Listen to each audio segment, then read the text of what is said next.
जय श्री राम दोस्तों। कैसी रही आपकी दीपावली?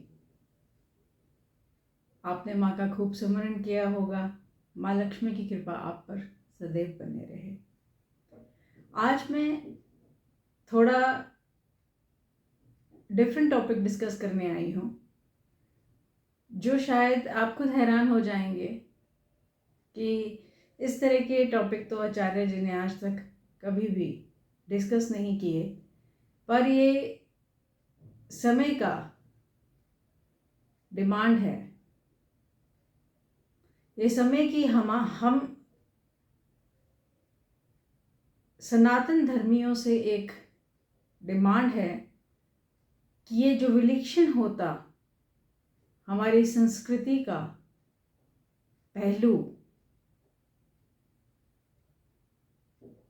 इसको हम किसी न किसी तरह सहेज कर रखें और किसी न किसी तरह से इसे बनाए रखें, जिंदा रखें अपने आने वाली पीढ़ियों में। जी, मैं बात कर रही हूँ मूवी राम सेतु की। मैंने 1 या 2 दिन तो खूब इसके बारे में सुना, मैसेजेस आए। I am not much social media person. मेरी एक सोशल मीडिया टीम है जो सोशल मीडिया हैंडल करती है। I am not a much social media person, but उनका इस तरह से प्रतिक्रियाएं आ रही थी लोगों की कि अरे भाई, गए तो टाइम बर्बाद हो गया, गए तो पैसा बर्बाद हो गया, कुछ है ही नहीं उस पिक्चर के अंदर, कुछ है ही नहीं उस कहानी नहीं है। देखिए, कहानी तो आपको तब पता होगी ना जब आपको कभी कभी कहानी किसी ने बताई होगी। क्या किसी को मालूम है? मुझे बताइए। आज अगर हम 80% भारतीय लेके चलते हैं, 80% भारतीय इस उम्र के, जो कि 15 से लेके 35 साल की उम्र के बीच में हैं, उनको लेके चलते हैं और उनसे पूछा जाता है कि अखंड भारत क्या हुआ करता था, अखंड भारत का क्या क्या पार्ट हुआ करता था, क्या क्या उसका भाग हुआ करता था, कौन कौन सी कंट्री जो आज अलग हो गई और आज डिफरेंट डिफरेंट अलग अलग नाम से पुकारी जाती है, वो अखंड भारत का हिस्सा हुआ करती थी। अफगानिस्तान अखंड भारत का हिस्सा था। पाकिस्तान तो आप जानते ही हैं, 47 का पार्टीशन। बांग्लादेश, फिर और छोटे छोटे राज्य ले लीजिए। ये एक अखंड भारत हुआ करता था। और अखंड भारत में भारत की जो संस्कृति थी वो बहुत फलती फूलती खेलती और हर तरह के प्रतिबंध से, हर तरह के दोष से, प्रतिबंध से दूर पनप रही थी। फिर आ गया आक्रांताओं का मौसम। इसको मौसम ही कह सकते हैं। एक आक्रांता आया, फिर दूसरा आक्रांता आया। जैसे वो झड़ी भर नहीं आ जाता, एक बारिश आती है तो दूसरी बारिश आती है, या फिर ये ऋतु आती है तो दूसरी ऋतु आती है। एक आक्रांता आया, वो लूट के चला गया देश का। हमारे मंदिर लूटे गए, हमारा सब कुछ लूटा गया। सोमनाथ मंदिर को ही कितनी बार लूटा गया।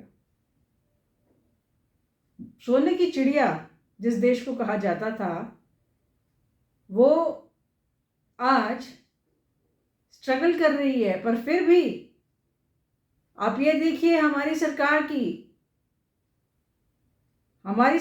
की नीतियों को आज भी डटे हुए हैं, हारे नहीं है किसी के आगे, हाथ नहीं फैलाए हैं हमने किसी के आगे।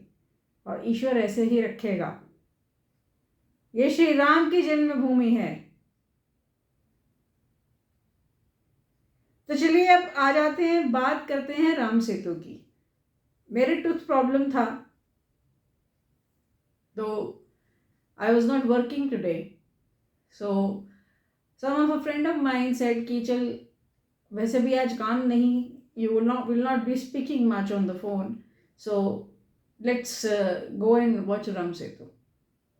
I said, see, I have heard a lot about it ki the youth has been writing lot many bad reviews about Ram Setu, so I definitely want to see what wrong has been done in this movie that the youth is so taking it head on in a very wrong way. अब movie देखने के बाद मुझसे रहा नहीं गया, though I am still in that tooth pain, but still I have made this video. क्या ऐसा दिखा दिया उस मूवी के अंदर जिसके कारण लोग इतने परेशान हो गए हैं? एक एक सच दिखाया है, सच से भी कम दिखाया है। अगर असली सच दिखा दिया जाए तो यहाँ पे तो कम्युनिटी रहना मुश्किल हो जाएगा, कम्युनल वॉर्स हो जाएंगी अगर असली सच दिखा दिया जाए। क्या गलत दिखाया गया? अफगानिस्तान में 2007 में बामियम में लॉर्ड बुद्धा के स्टैचू को तोप से उड़ाया गया था। क्यों उड़ाया गया था? क्योंकि लॉर्ड बुद्धा का कनेक्शन डायरेक्टली हमारा इंडिया से कनेक्शन शो करता था, और वो नहीं चाहते थे, वो हिस्ट्री मिटाना चाहते थे। तो ठीक है, उन्होंने अपने हिसाब से, तालिबानियों ने किया जो करना चाहते थे, वो जिस तरह से अपना देश चलाना चाहते थे वो चला रहे थे। पर आप एक बात देखें, राम सेतु जिसको प्रूव किया जा चुका है कि ये मैन मेड स्ट्रक्चर है और 7,000 साल पुराना है, और Eicher, that is institution in India, in Delhi, they have even derived the birth time of Lord Rama. Lord Ram का जन्म का टाइम और जन्म की तिथि तक उन्होंने निकाल दी है। और राम सेतु इस मूवी को, हाँ, टेक्निकली बहुत बेहतर खुद होना चाहिए था, बट कोई बात नहीं। इस सच को बताने का समय यही था। इंतजार नहीं किया जा सकता था कि 10 साल बाद ये टेक्नोलॉजी आएगी तो उसके बाद फिर हम बनाएंगे। नहीं, जो सच की परत जब जैसे जैसे खुलती जाए उसको सामने करते जाइए। ये इस वक्त का, इसका बहुत बहुत बहुत बड़ा हमारा ऋण, हम पे ऋण है, हमारे रिलीजन का, हमारे धर्म का हम पे एक बहुत बड़ा ऋण है, जो ऋण हम चुका नहीं सकते। हमारे आने वाली पीढ़ियों को भी ये ऋण चुकाना है, और इसको ऋण समझ के नहीं चुकाना है, इसको अपना ड्यूटी समझ के करना है।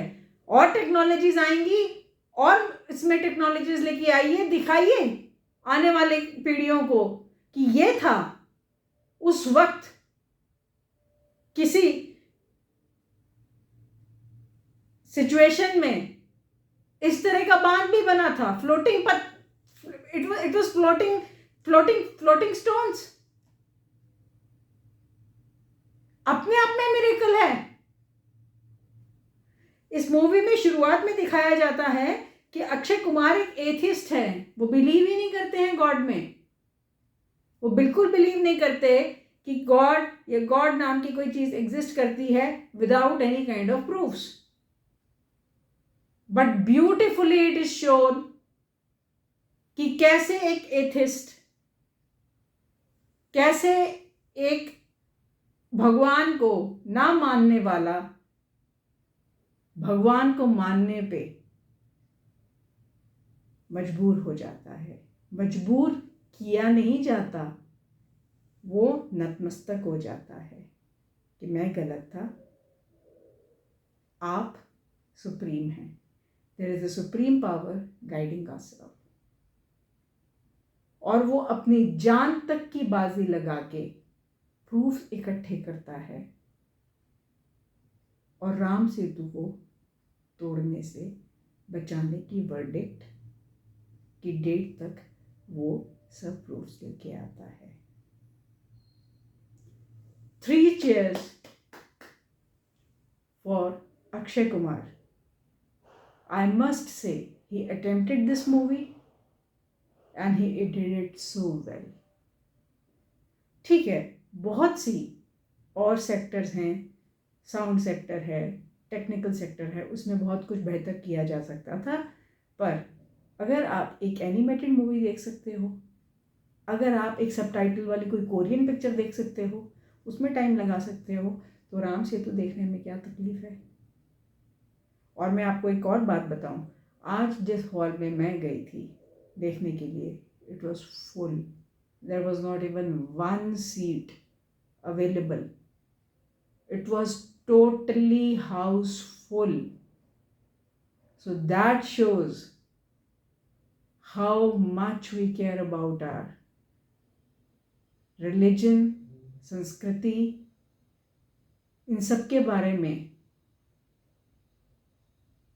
हम कितना केयर करते हैं।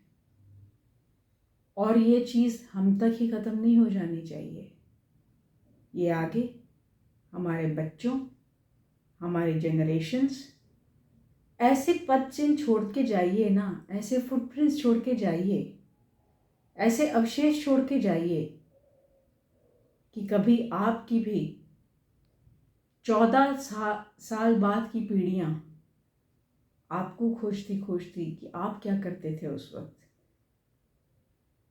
वो भी आपसे कोई ज्ञान प्राप्त कर सके। It is a very, very, very beautifully made movie. Go and watch it with your family. प्रभु राम की कृपा आप पर सदैव बने रहे। जय श्री राम।